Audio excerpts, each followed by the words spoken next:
This is a presentation of Northeast Streaming Sports.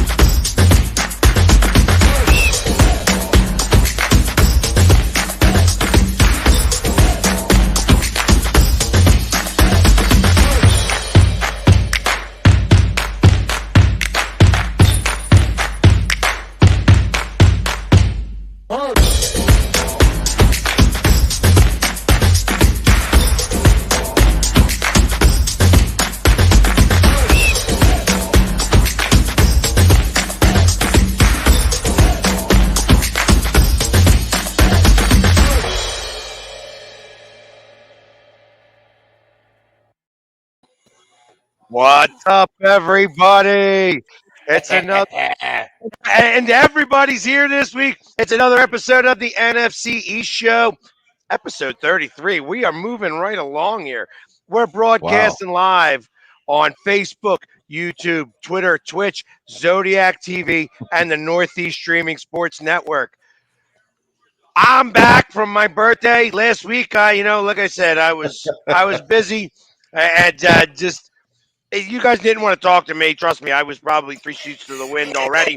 And at a hockey game, so I look like Nemo in a fishbowl, on this thing. So, and I want to welcome the guy right below me here, Pork Rind. He's Jeff. He's one of the hog farmers from the Washington football team. We have been doing everything we can to get a Washington fan on here. And Jeff, I'm glad you stepped up to the plate. Absolutely. Glad to be here, and I appreciate it. And more to come. I'll be back for sure. Welcome, Pork Rind. I love the name. Fitting, very fitting. Although I hate to break this to you, and True Blue has already conceded, I still have the prettiest beard. I'm just going to throw that out there right now. I thought it was me. You got very nice stubble. You have very nice stubble. I shouldn't because I just shaved today, but that's beside the point. Hey, listen. So to be honest, Jeff, I really do want to start with you today because it's been a long time. We always cover Washington by saying, "Yeah, they lost. Who cares?" You know what I mean? So I want to hear what you've got to say. There's been a lot of stuff that's happened, a lot of drama that's happened with your team, and it's that's unfootball related. And then it's like, then you got the football team on the field where it just seems like they're not able to put anything together. What's going on down in Washington? I have no idea. It's funny when the schedule comes out, you look, all right, you're playing the Buccaneers at home. All right, you're probably going to take an L there.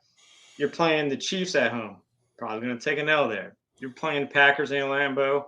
Probably going to take an L there. But to be honest, we had that game. We gave that game to Green Bay. We left at least 28, 31 points on the board. Wow. Easily. I saw the highlights during, start of the show of Heineke going for the pylon, Yep. And he just done that. I guess the pylon was a little further away. That could have been a game changer right there for us. It's been a miserable season to say the least, and I don't know. I blame the NFC East last year because we were all bad and we just happened to be the team with a 7-9 record to win the East. And it gave a lot of people hope in the NFC East. And it's not looking pretty for us for sure. Well, not only did it give you hope, but your quarterback, Heineke, played a really good playoff game against Tom Brady. Yep. And, then you guys went off and signed Fitzpatrick, who got hurt, in the first game?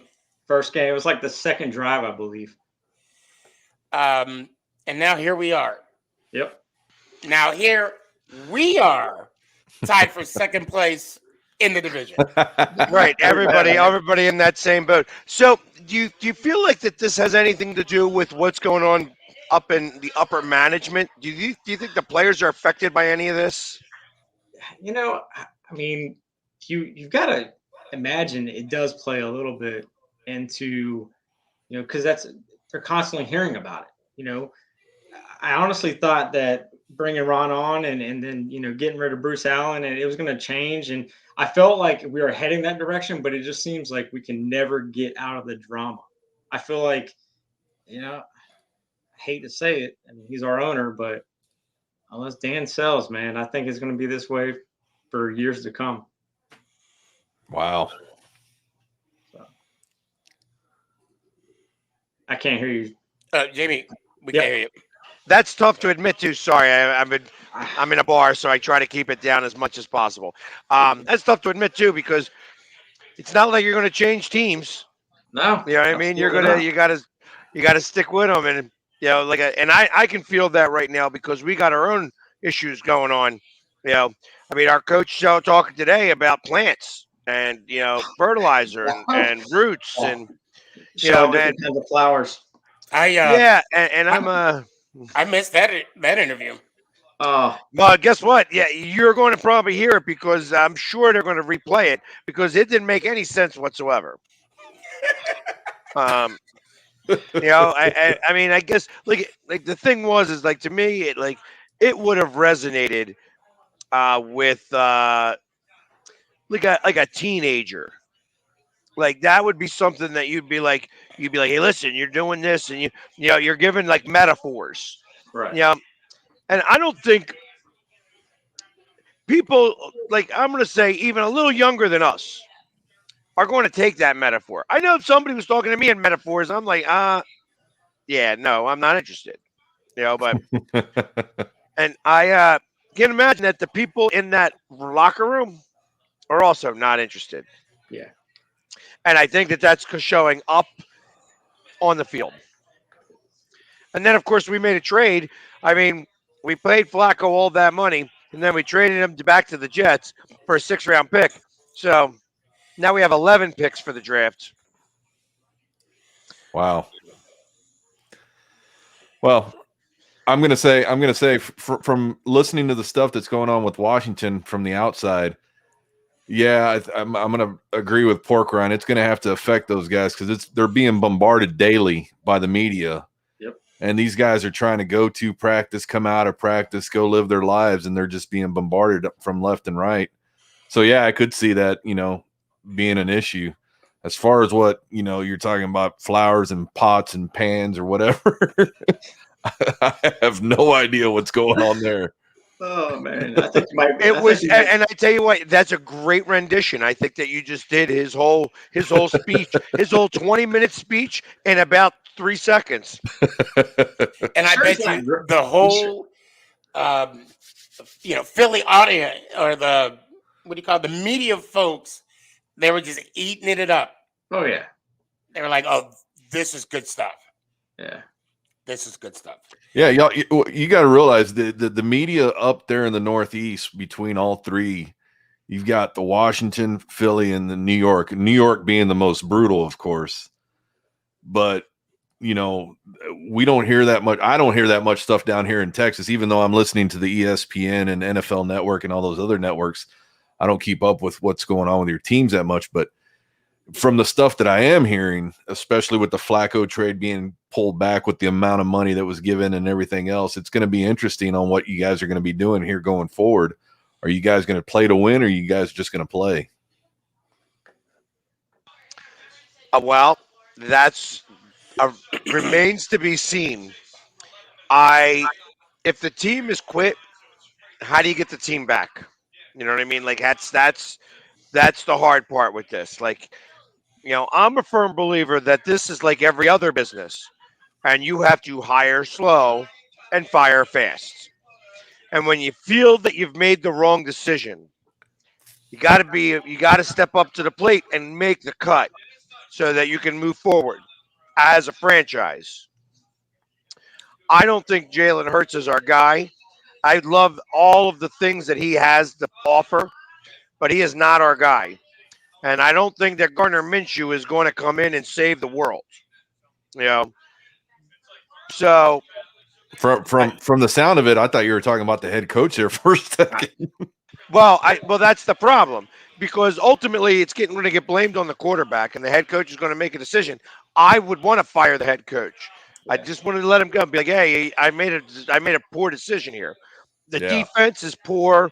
The offense is predictable and weak. You know what I mean? In the grand scheme of things, the players are starting to talk out about the fact that they don't have a game plan really well. Oh wow. And That's not good. Oh wow. yeah, That's not good at so all. like Fletcher Cox is always saying, "Hey, I'm supposed to do what I'm supposed to do." You know, if I'm not, I'm not being aggressive. It's because I'm playing the screen, and I'm playing the screen a lot. So I'm not going after the quarterback as much. Yeah. And that's what the plays are being called. He's saying, "Hey, listen, I know my numbers are down because I'm told to protect." Containment. Yeah. Containment. And the containment, he's not a containment player. So No. again, you got somebody playing out of position.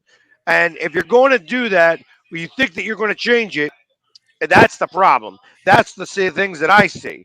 And that's also the defensive side of the ball. On the offensive side of the ball, he doesn't have a clue half the time. I mean, two plays that really bothered me throughout the sweep? game. Yep. Well, no, beyond the sweep. Forget that. And forget the wide receiver screen. I ain't talking about that either. I'm talking about in this last game against the Raiders. All right, it's 4th and 3. The Raiders punt team came on the field. Nope, we're going to take the penalty and push him back another 10 yards. They threw a 43-yard pass. That's how that was a smart move, right? Hey, the punt team's already coming on the field. Nope. Let's throw them back out. We can make a stop here on 3rd and 15 because we're so good at it. Don't even get me started about 3rd and long for us. Holy crap, man. So I mean, last year is when the year I had left the points on the field. When I counted in the first 7 games, we left 96 points on the field. I mean, that was last year. So we're not having those problems this year because we're the best fourth quarter team that there is. Of course, we've given up so many points for the first 3 quarters that the fourth quarter doesn't matter much for us anymore. So Well, see, here's the interesting thing from just listening to what you were talking about Fletcher Cox and what's going on. It sounds similar to the Dallas Cowboys last year, where our defensive coordinator was doing the exact same thing, making our defensive players play out of position. And Tank Lawrence was a very good example, putting him in the upright position as opposed to 3-point stance, which he wasn't comfortable, being on the outside like that. So it sounds like the coach has already lost the locker room. Well, it's funny you were mentioning again. I want to echo about the defense. You guys didn't get a sack Sunday. no, we did not get a sack. And I mean, hold on. The guy threw 31 for 34, and the one interception that he threw behind the guy, and really that was a bad thrown ball. Right. So, Yep. but 31 for 34. So, since the year 2000, the Eagles have let up one quarterback that threw for 80% completion percentage. One quarterback since the year 2000. This year, they've let up 4. Wow. Tell me that's not a defensive coaching problem. The players are the same players. I know they got a year older, but they're the same players. Well, that's the same thing for Washington. Am I right? Yeah. Yeah. Same players as last year. Coach hasn't changed. I feel like we upgraded a little bit on our defensive backs. I mean, we brought in William Jackson from Cincinnati. But yeah, I mean, same defensive coaches. Who is that coach? Jack Del Rio is our defensive coordinator. coordinator. Yeah. Well, Portline, you and I got something in common. I mean, we last year, you and I both we had top 10 defenses. Yeah. And now we're in the 20s. And and like yourself, we upgraded with Jackson, with Shelton. coming in as free agents, and I'm not seeing the production that I was hopeful for this year for our defense. Yeah. Because like I said, Jackson was the number 2 to Bradbury, and of course we still had Martinez. I think Logan re-signed for got an extension on his deal.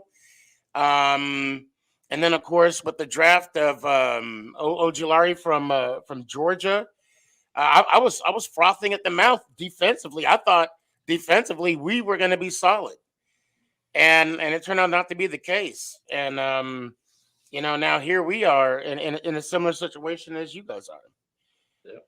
Because what's that rookie last year? Number 2 pick.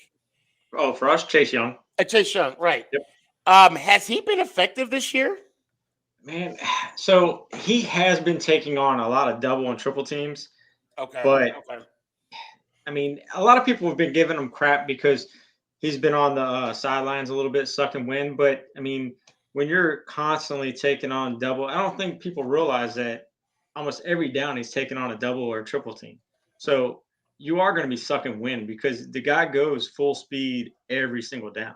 Right. So right. he has been catching a little heat for being on the sideline a little bit more than what everybody expects. But like I said, when you're taking on double teams and triple teams, but well, I mean, unless you go against us, because Andrew Thomas just takes care of him, and then we just go on about our game.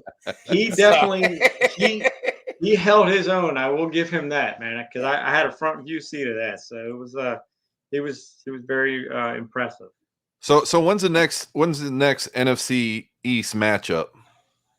I know we're out for a while towards the end. Yeah, ours is the 28th, Jamie. Yeah, this month or November. Shoot, I think our last 5 games are against NFC East. That's what it is. We have 6 of our last 7. I'm sorry, 5 of our last 7. We're 3 of our last 6. 4. 5 of our last 6, actually. So let me throw this out there. What gets the NFC East this year? Well, how many wins? At the moment Dallas stops winning. Yeah, exactly.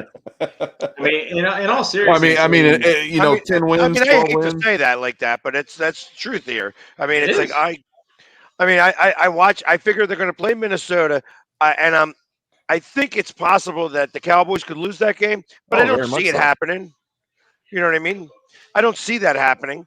So that puts them at 6-1. It's in Minnesota, ain't it? Yeah, it's Minnesota Sunday Night Football. If it was in Dallas, I'd say they might lose, but. Well, home's actually been pretty good for us. That's what I was saying. If the fact that they're away makes me think that we could, they could possibly lose. But coming off a bye, no, I don't believe that. I think that they win. Minnesota had a bye as well. Yeah. All right. Well, there. I guess I give them more of a shot now. I tell you what, I ain't betting on them. Hell no. It really just depends on is Dak going to be fully healthy. I believe so. And from seeing the play this year, he's really not. I mean, he's scrambling when he needs to scramble, right? But it's not anywhere where it was, even last year, him running around back there. He's getting around, he's getting down, he's being safe. I mean, he's taking a couple of big hits, but nothing like Jones over here last week catching that pass, taking the hit to the head. Hey, and did you notice when he got up? He got up and went right to the huddle. Oh, hell yeah. Everybody was cheering around him, and he was like, all right, next play. We got a first down. Next play. What's next? Now, I mean, let's talk about Carolina and the Giants, if we may. Okay. Oh, yeah. Hey, yeah, by the way, that was a Philly play, just so that you know. I know. I heard that. I mean, I've heard it from Dallas Cowboy fans. I've heard it from Bengal fans. I'm like, oh, you're using the Philly special. I'm like, I don't care. I call it a first down. I mean, I can easily say it didn't work for Tom Brady, but it worked for us. Okay? He made a good catch. He made a good catch on it. Yeah, he made a great catch. Everybody's calling it Beckham 2.0. I'm like, no. Let's not do that. because then he's going to be making proposals to like a field goal net or something here later on. I think I want people to understand something about the New York Football Giants in week 7 against the Carolina Panthers. And I'm pretty sure you guys can agree with me here. We had nothing to win for. We had nothing to play for. We had every excuse we could have. We had our Daniel Jones threw 203 yards, no picks, no fumbles, and a touchdown. And he got all that with a makeshift line, with a makeshift receiving core. And again, we had Shep that was out, Tony, Barkley, Thomas, and not to include Gates and our other offensive lineman that's hurt. This team showed a lot of heart, and I got to give kudos to the coaching staff and the coach Judge. The players bought in what the coaches were selling, and I hope they continue to buy in to what they're selling because it was a great team win. I mean, defensively, we were clicking. Offensively, although that goal line, that series after Rudolph didn't get in the end zone, where we ran the same play back to back. Yeah, don't worry. I already wrote a letter to Garrett. Don't do that again. But other than that, I mean, we just gotta. I just want everybody to understand something. We had every reason to lose and to fail, and we chose not to. And for that, I'm looking forward to Monday night. There you go. You have a bye week this week? Who, us? No, we play Kansas City. Okay. Kansas City Monday night. Yeah. In Kansas City, right? In Kansas City, yeah. There you go. And that's going to be a real, especially after they were just embarrassed. Oh, yeah, no. Yeah. Yeah, because if I'm not mistaken, didn't you play against Kansas City on a rebound game and they beat you guys, and now we got them on a rebound game. And you mean the time they went 9 for 10 on third down? You mean the time that they scored on 8 out of 9 drives? You mean that time or something like that? It was something ridiculous like that against the football team. I didn't know. No. It wasn't against the football team. I was against the Chiefs. And we were keeping with them, except so the problem is you got to put the puck in the net. That's what I was saying that day. You got to put the puck in the net. You got to get in the end zone. You cannot kick field goals, and that's what we were doing. We were kicking field goals to their touchdowns. Not against that team. So, Well, they obviously they're human because Tennessee was all over them. Yep. Yeah, big time. But, Tennessee is a beatable team.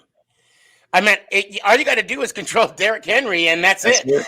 That's it. I know it's easier said than done, but Exactly. I mean, this is what we're going to do, and you stop us. And well, teams do. Some teams do.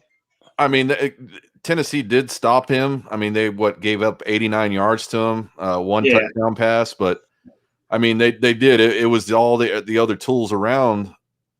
That they were able to succeed, and you're right. That's the formula to beat them is just stop Derrick Henry. But at the same time, you better make sure that pass doesn't get baggy because it's going to happen regardless. But if you make them one dimensional, I mean, Tannehill eventually. I mean, if you make Tannehill beat you, or try and make him beat you for 3 quarters, I mean, you're gonna have a better chance than having Henry run at you for 3 quarters and then just pray that your defense is like, okay, just take a couple more hits, guys. We're almost there. It's not going to work out. It's not. That guy only gets stronger as the game goes on, too, man. that's true. God. And what is he, like 6 foot? No, like 7'5" or something. 380. I mean, 380 pounds. Yeah, I would love to see him and Kyler Murray side by side. I would love to see that. That might even be a pay-per-view event, Oh my goodness. Who are you guys facing tomorrow or Sunday, Pork Rind? We've got the Broncos in Denver. Okay. Oof. Yeah. Well, that's a winnable game right there. Is it though? I mean, Denver. Well, Yeah, I mean, Bridgewater, man, Bridgewater's playing good football. he is. He's playing good football, but the thing is, I mean, well, you're traveling, and it's going to be a higher altitude, as everyone always says. So there could be some windy up there. Oh, and what is sneaky this, nose. October? Yeah, it's cold now. It's cold. It's cold up there now. You muted again. Yeah, I'm sorry. I No, should it's know all to push the good. button. It's all good. I said I flew over top of them coming from Vegas. There's snow caps on them mountains. Yeah. Yeah, and How just was imagine. Vegas? So what's the over under on your game, Pork Ryan? I haven't even looked at it yet. Sneaky will tell us.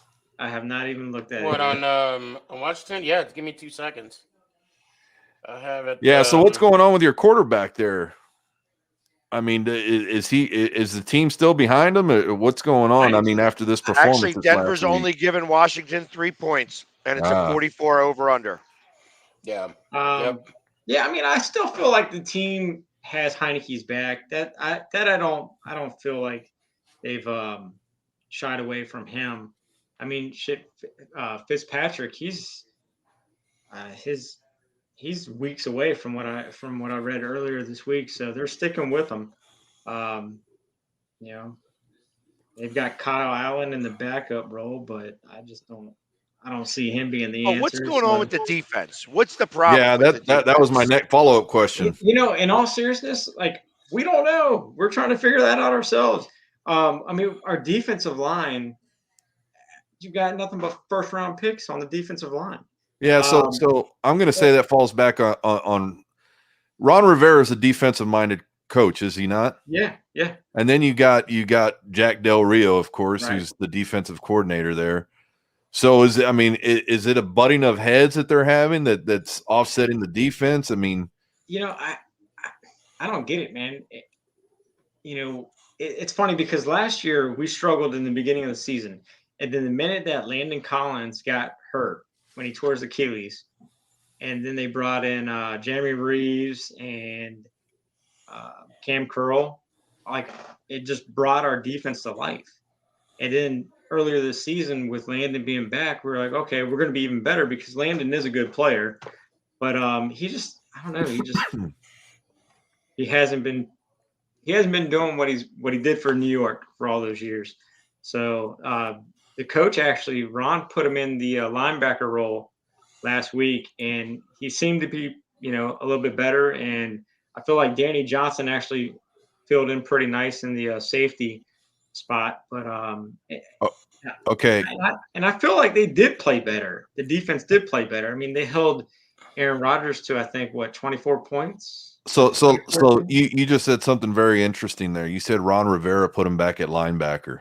Yep, he felt like he was more in the box player, so he felt like he fit that linebacker position. And I mean, Landon even admitted he doesn't like that position, but that's where he needs to be. That's where he'll. So I mean, that was big of Landon to do. Well, the interesting part, the reason I'm saying that is because now it sounds to me there is a butting of heads between Del Rio. Philosophical differences. Exactly.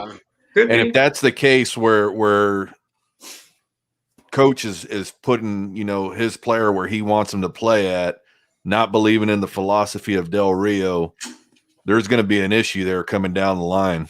Oh yeah. I mean, Or think of it this way. Maybe Del Rio recommended that to Rivera, and he signed off on that because it would fit the philosophy or the defensive scheme. Right. Yeah, I'm not gonna buy that. You're not buying that? No. I just, for some reason, Del Rio seems like he seems like a very professional guy.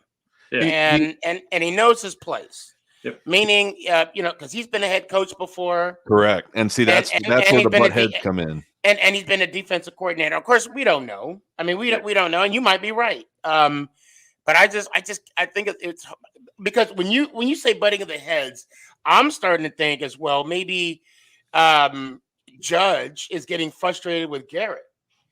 and maybe there's going to be some issues in the long run. I really don't see Garrett being there next year as offensive coordinator. Either he finds another job as a head coach, or the Giants decides to go a different direction.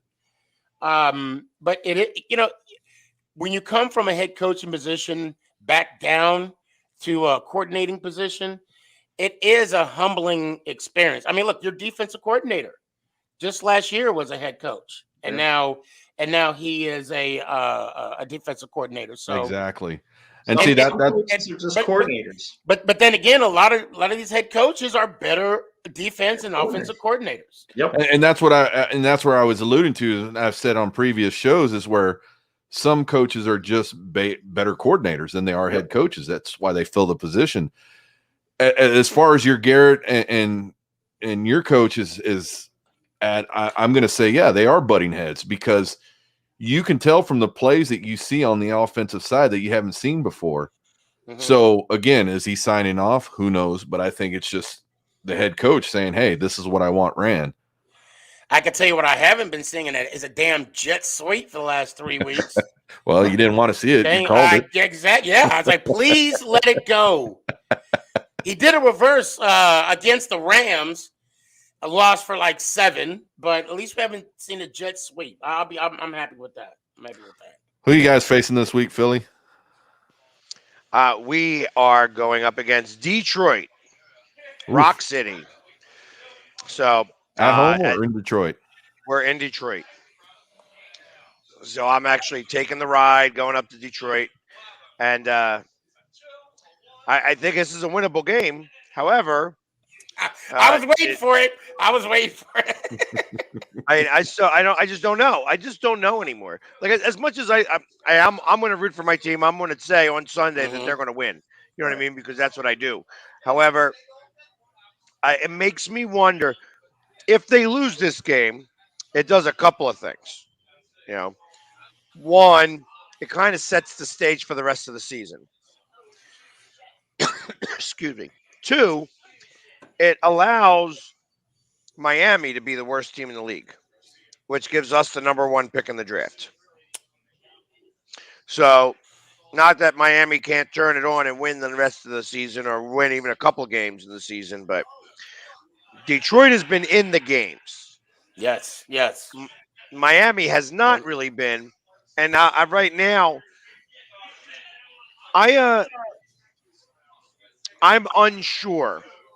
I'm unsure about our quarterback, and I'm unsure about our coach, and that unsureness is making me question everything. Yeah, Like you I have said, to.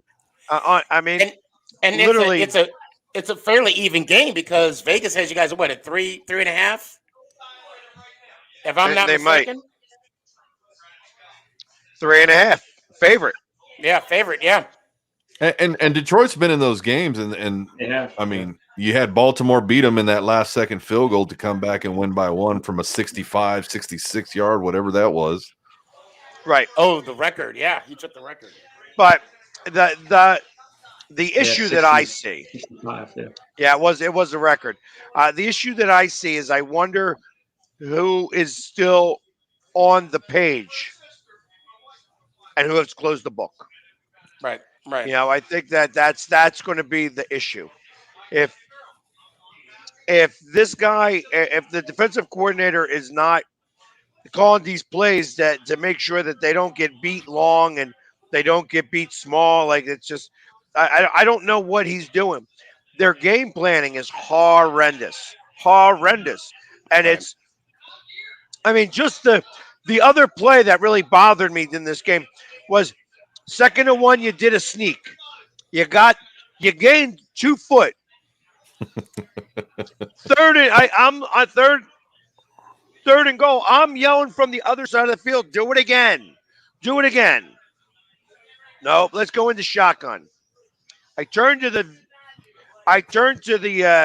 Raiders fan right next to me. I was in the black hole, and I'm literally, as I'm, you know that me, I don't curse, and I said, I don't know what the F he's doing. This is going to be an S show. You know what I mean? I said that out loud to the guy next to me. Guy turned to me and he goes, "Well, you called that." I says, "I didn't effing call it. He did out there on the field." It was such a mess. And you know me, I don't curse. I don't curse. I was so angry when I can coach the team better than the coach who's getting paid a lot of money to do it. I've got a problem with that. That's where I have problems. I don't get angry if we lose the game. You know what I mean? Yeah. They don't pay me enough money to care. But when I'm coaching the team better than the coaches, I care. I actually it bothers me because they get paid a lot of money and I don't. I pay a lot of money. So yes, we do. I want them to do better. If they can't do better, then I'm going to start being loud about it. Yep. You know, I don't boo, but I am sure very critical of this team. They get a lot of my money, and I spend a lot of my time paying attention to this team. They better figure it out and figure it out fast. And that's just how I feel about that. Well, I let don't me mind. ask you.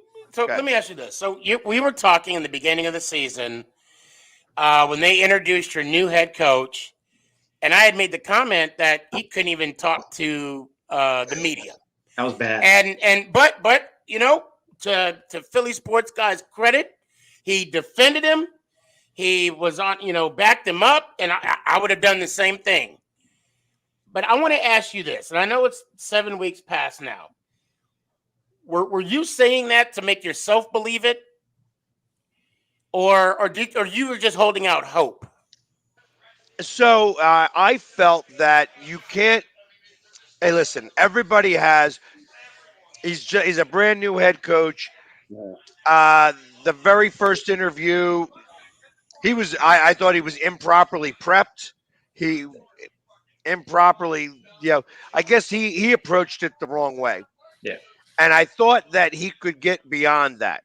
I gave the guy the possibility of getting beyond that. Hey, listen, I'm going to. Hey, you are what your record is. Yes. His record was 0-1 in talks with the media after that. So it was his first one. I gave him a pass on that. Gave him a mulligan. Then he came out with the scissors, paper, rock. But and now he came out with the plants.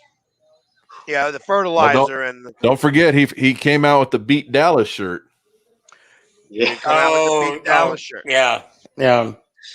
So I mean, he did the Philly play. You know what I mean? Like it just the Philly special in a very weird way at a very weird time.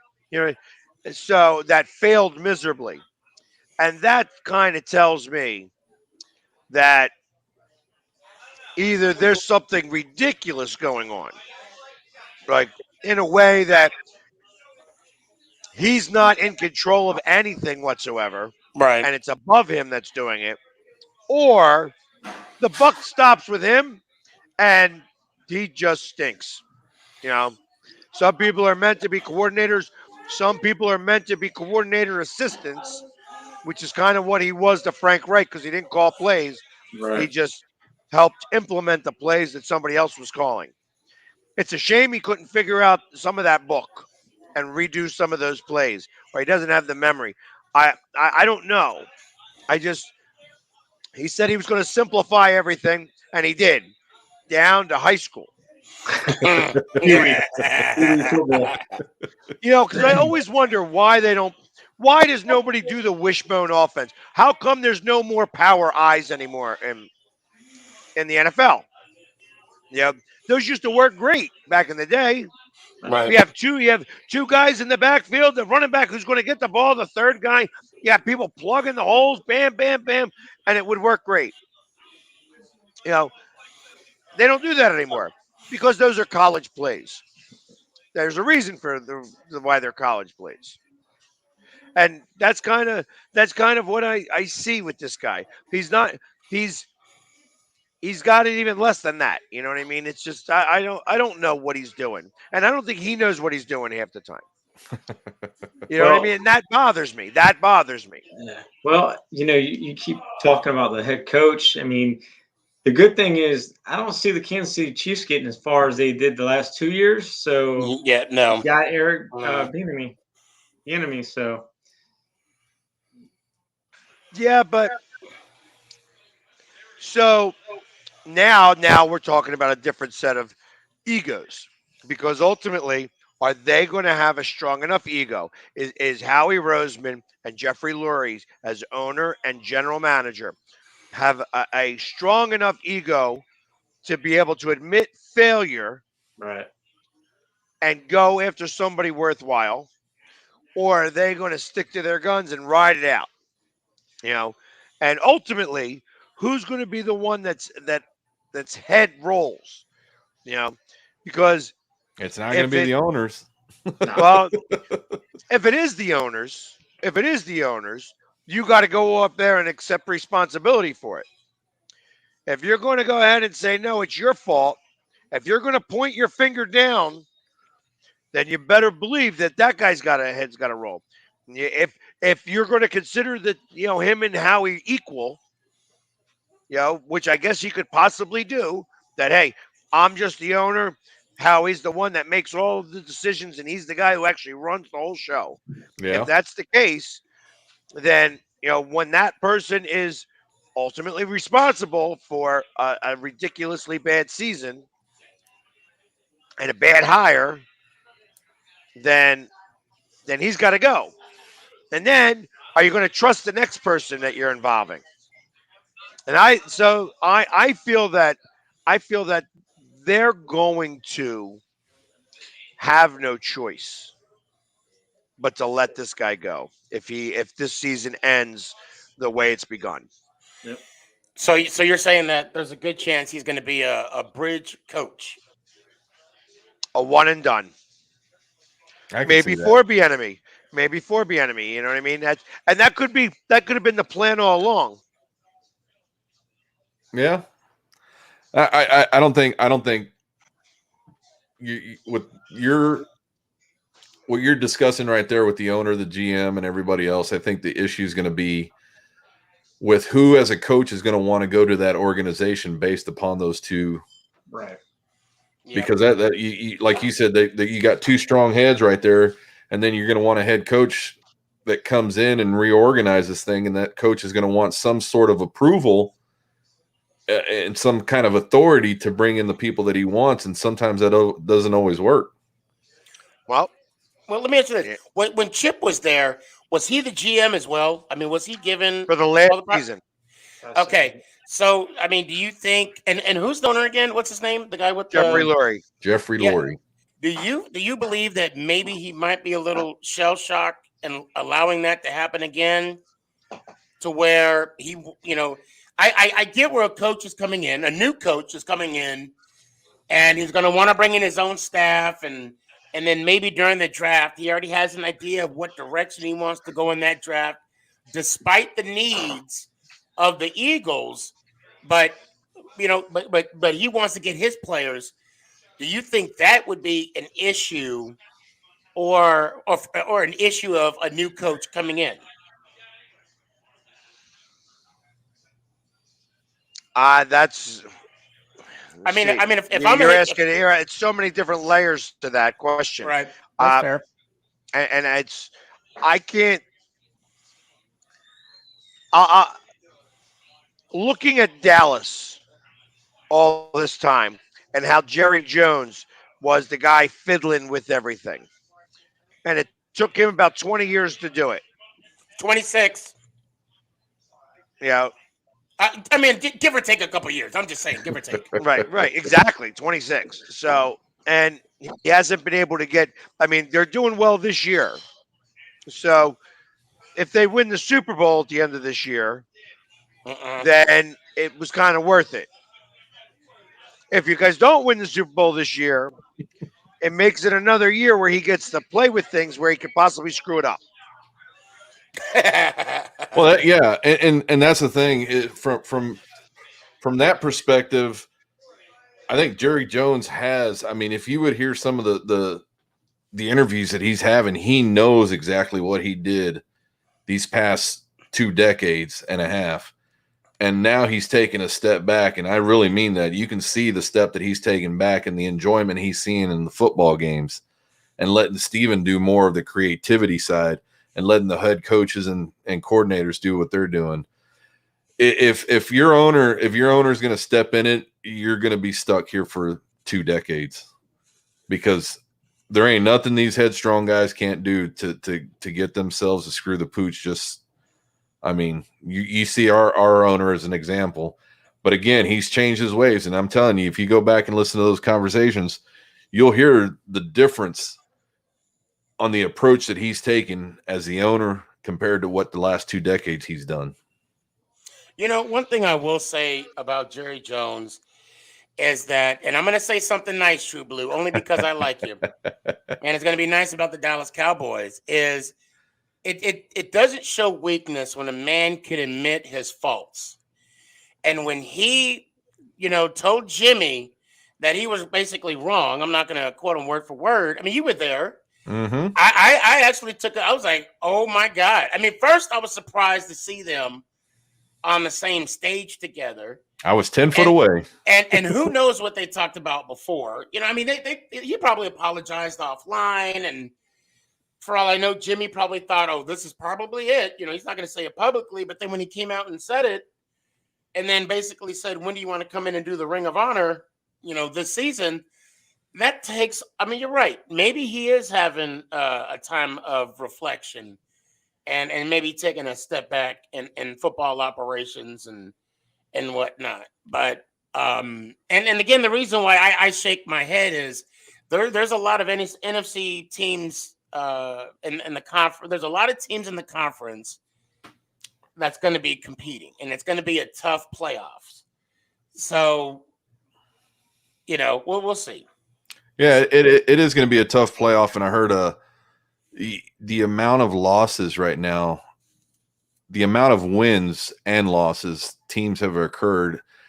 2-win teams, I think there's a total of 10 2-win teams in the entire NFL, which is unheard of at this moment. 7 games in, and they're saying it's probably going to be one of the worst years. So that says a lot right there on that stat alone. So it's going to be interesting to see where, I mean, especially with the playoff system being set up the way it is this year. Correct me if I'm wrong. Is it not now included another team? So now there's only one bye. Yeah. One bye. Yep. Yeah. It was same as last year. It started last year, where now there's 7 teams in each. Yeah. It's just, it's a lot of football, a lot. 18 weeks, and then the playoffs with the additional team in the playoff. So yeah, I'm just interested. And don't be surprised. That they'll go to an 8-team playoff. Or like a 9-team playoff, and an 18-week season, and everybody gets a bye. Because that would be the way to get the extra bye to get the Super Bowl by around President's Day. Yeah, because that's the goal. That's the goal ultimately. And if you had 8 and 9 or 7 and 6 and 8 and 9, play that out. To be the last 2 seeds to get into the playoffs, that's going to work. And you give everybody a bye after that. Yep. So what now is the last bye week of the regular season for the last NFL team? Is it week 13, 14? 14. We have it on week 14. So, and it's so ridiculous that it's so late in the season. Exactly. If we were doing great, that would be perfect. Perfect, yeah. In the meantime, it's like now's the time where we need it. Yeah, exactly. And that's again where you have everything set up, and then of course our bye week was this past weekend when things are starting to roll and much needed break. But again, week 14 for a bye week is way out there. It's ridiculous. Right. So that's why if they're going to go to 18 games, then it's worthwhile to have, because you're going to need the 2 buys. So Jamie, the way you're explaining it, you would have, say, a wild card and then a first round game. Is that what you're saying? Like you have one wild card game, but then you have like a first round game, right? Kind of like a play-in game. You would a play-in game, a play-in game where, and I'm saying it might be, 8, 7, 6, and 5 all play each other, and the top 4 get a bye, right. which would be division winners. Right. And that would be the way that would work, so that everybody would get the bye, especially now with all the disparity that's happening as we speak, where you said 10 teams have 2 wins. I'm hoping you mean 10 teams have 2 wins or less. Yes. Because if it's counting just 10 teams have 2 wins, and then you still got Detroit, you know what I mean? That's got no wins. That's a lot of teams. You're correct. It's 10 teams or less. Yeah, it is. So, I mean, that's still a lot of teams because you got Miami, who's got 1 win. You know what I mean? That's you got Philly, Washington, and the Giants with 2 wins. Yeah. And the Jets actually have a game because they beat the Titans. Yeah. Yep. Crazy as that is. Crazy. Yep. And then Jacksonville, did they win a game yet? Yeah, they won in London against Miami. Right. Thank you, Jacksonville. I appreciate that. So, I mean, but there you go, and there you have. And then what? Well, I guess what? New England won their 3rd game this week, or was it just their 2nd? I want to say the 3rd. That might have been that their 3rd. that was the third. That was Yeah. the third. Yeah. So, I mean, And Detroit hasn't won. right. Yeah. So And it's that was the one thing I was talking to my buddy Afro Man, and he's like, yeah, to beat the Lions, it's really simple. All you gotta do is throw across the middle and run the ball. And I says, yeah, that's the 2 things we don't do. well, the other one is kick a field goal with time running out. Yeah. I mean, that's as crappy as that is to say. That's how they've lost the last several games. Well, maybe they should fire the kicker. So No, anyways, he's probably the leading scorer. Why would you want to do that? so let's go to the picks. It starts off just because it happens to be up close and personal. The Eagles versus the Lions, -3.5 and 48.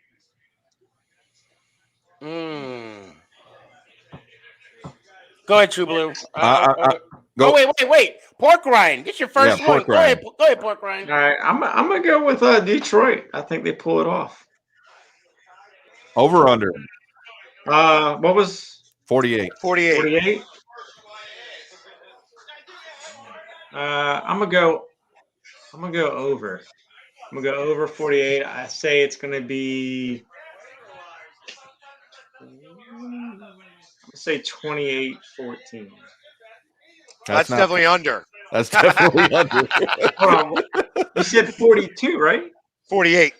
Oh shit! Never mind. Then I'm gonna go under 20. Yeah, I'm gonna go under. Sorry. All right. I'm gonna say Detroit, and it's gonna be by a field goal, and it's gonna be the under. It's definitely gonna be under. I'm gonna say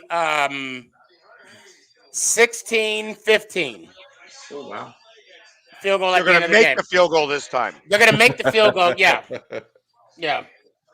Wow. I'm gonna go under, and I'm gonna go with you guys are traveling. This is the second travel game, and I'm gonna go to Detroit under 23-17. So y'all chose the under, and Detroit. I'm definitely going Eagles and over, because every time I've learned that when everybody's going one way, definitely go the other way. I think we score a lot of points on Detroit, and I think Detroit scores a lot of points. I think it's definitely an over, and I think that Detroit finds ways to lose, and they lose this game by 6 points. I won't give a score. I just know over, and the Eagles. There you go. Just say 46-40, then call it good. Yeah, I wouldn't go over 80, but that's just me. All right, so we got the Washington football team and the Denver Broncos. The Denver Broncos are giving 3, and it's a 44. What time are they playing at? 125? 425, 125 out there.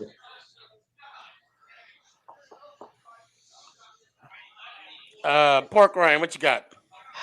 Man, hate to do it, but I'm gonna go Denver. You said it was 40 what? 43. 43? 44. 44. Oh, okay. Okay. I'm gonna say under. Yeah, I'm not gonna give a score. Like I don't want to give a score because I don't want to embarrass myself. But yeah, it's gonna be under, and it's gonna be Denver. 21-17 makes that. I don't wanna say Yep. that. I actually think that Denver's falling apart right now. That you're catching them at a good time. I think that Washington could win this game. I actually think it will be very close. I would take Washington with the points. I think if you guys do lose it, it's like to a last second field goal. Blew it again, right? Well, I don't. Yeah, that could very well be. But I think it's going to be over. Again, it's like 44 points is not a lot of points, and that usually says under. But you guys have been letting up a lot of points, so I think it's an over game. I think it's gonna be a defensive game, man. Yeah. I'm gonna go with the. I'm gonna say it's gonna be right there on the cusp. I'm gonna say 45 points. So I think it's gonna be somewhere in the realm of 27-23.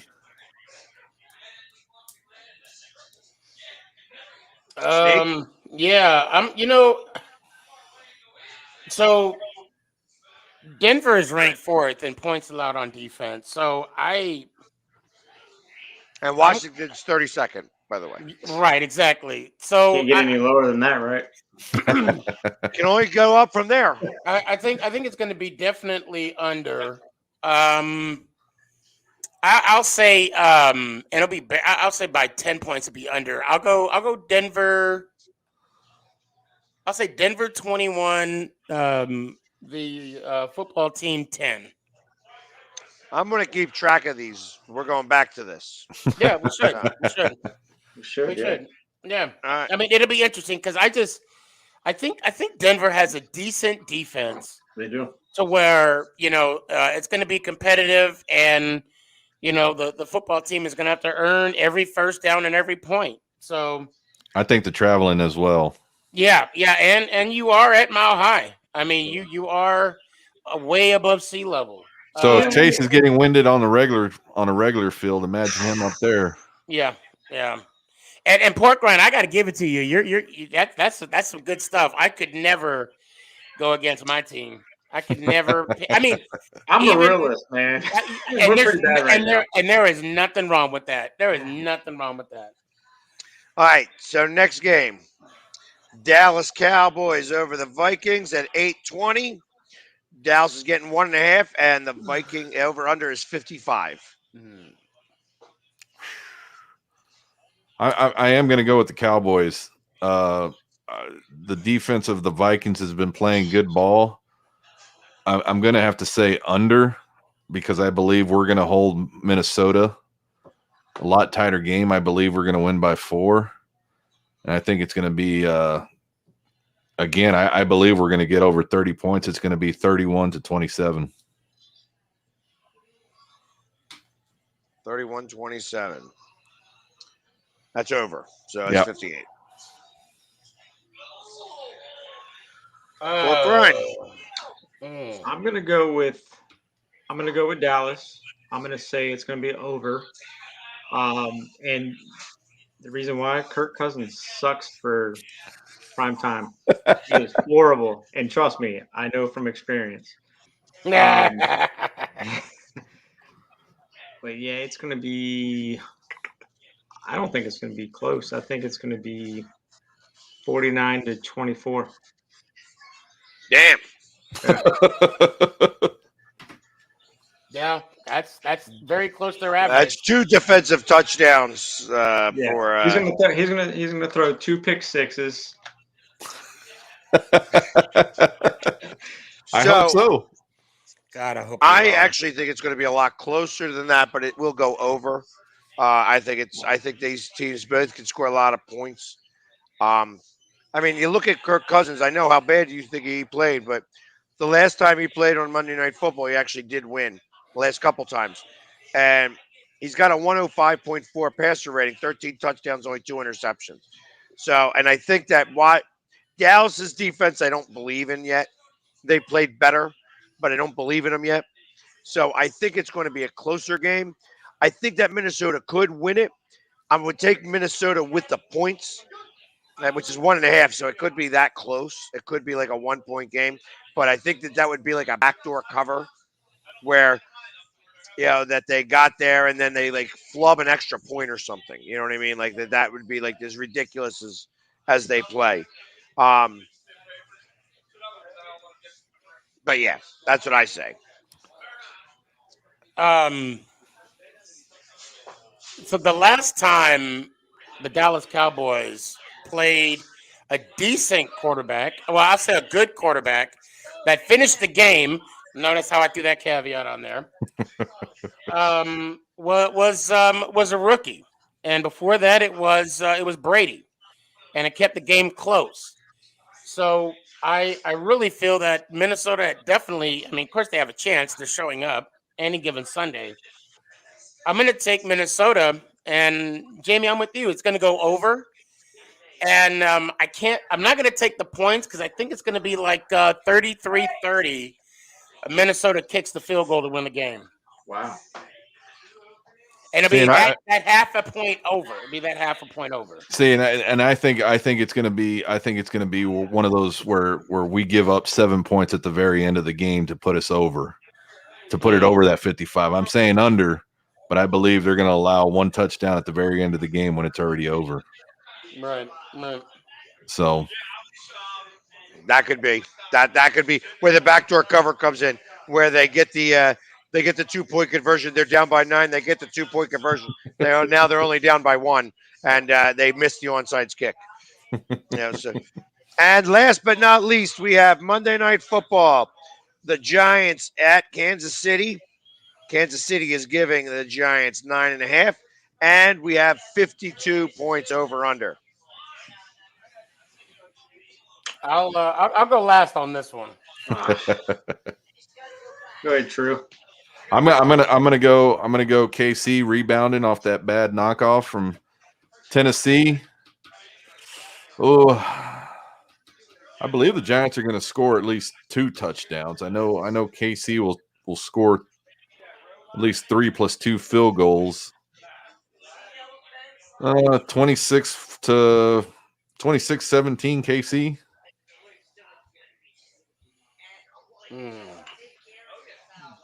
That's under. Yep. All right. I think Kansas City scores a lot of points. I think that the Giants try to keep up with them, but that the defense actually shows up a little bit for Kansas City. Not a lot, but a little bit. And 9.5 points is a lot of points to give anybody. I would take the Giants with the points. I think Kansas City wins the game outright.